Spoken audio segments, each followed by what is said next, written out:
Bismillahirrahmanirrahim. Apa itu bid'ah?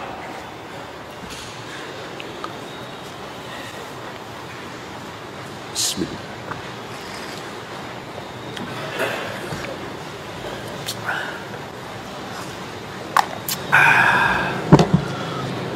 Apa bid'ah? Bid'ah secara bahasa sesuatu yang tidak ada contoh sebelumnya. Itu secara lugah. Tidak ada contoh sebelumnya. Pengeras suara ini bid'ah bukan? Bid'ah tidak? Bid'ah lugatan. Secara lugah. Pesawat bid'ah.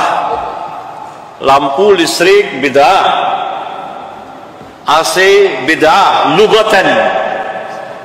Karena memang tidak ada pada zaman Nabi sallallahu alaihi wasallam.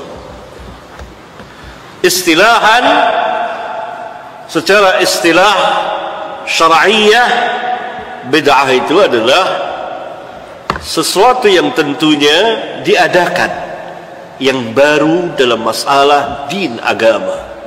Dan Nabi sallallahu alaihi wasallam sendiri yang menjelaskan apa itu bid'ah secara agama. Pada hadisnya, iyyakum wa muhdatsatil umur fa inna kulla muhdatsatin bid'ah. Bid'ah itu pasti muhdats, sesuatu yang baru di dalam apa? Din. Karena Nabi sallallahu alaihi wasallam sebelumnya menjelaskan apa? Fa'alaikum bisunnati wa sunnati al-khulafa ar-rashidin al-mahdiyyin addu 'alayha bin nawajis.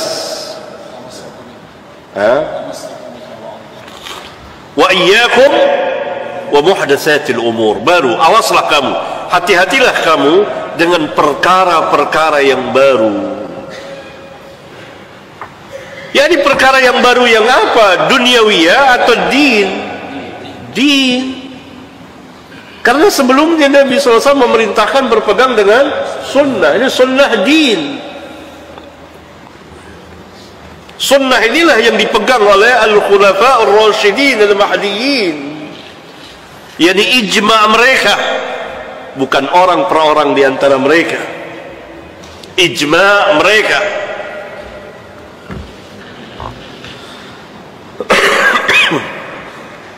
Ini din, agama. Maka ketika Nabi sallallahu alaihi wasallam bersabda, wa iyyakum wa muhdatsatil umur, tentu muhdats dalam din. Maka sangat keliru sekali. Sebagian manusia mengatakan yang kalau diterangkan ini bid'ah, maka semua bid'ah, mobil juga bid'ah, maka hendaklah antum naik ontak saja. Ini kejahilan yang termasuk kejahilan tingkat tinggi.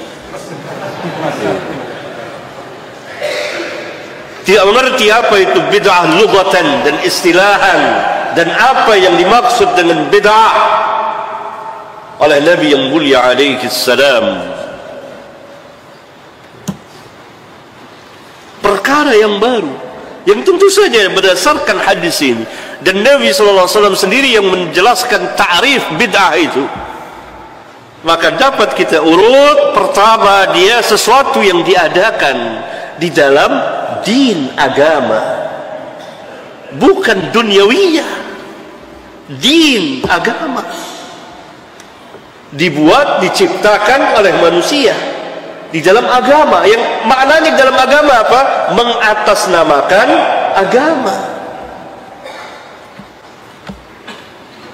Ya, dimasukkan ke dalam agama, mengatasnamakan din agama.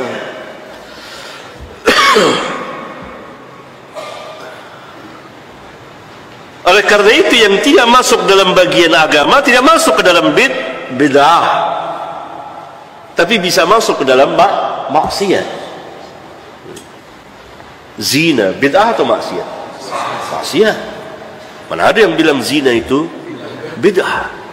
Tapi kalau zina itu sudah dimasukkan ke dalam bagian agama, maka selain dia maksiat, dia juga bid'ah. Contohnya apa? Nikah mut'ah. Barakallahu fikum. Zina maksiat besar, dosa besar.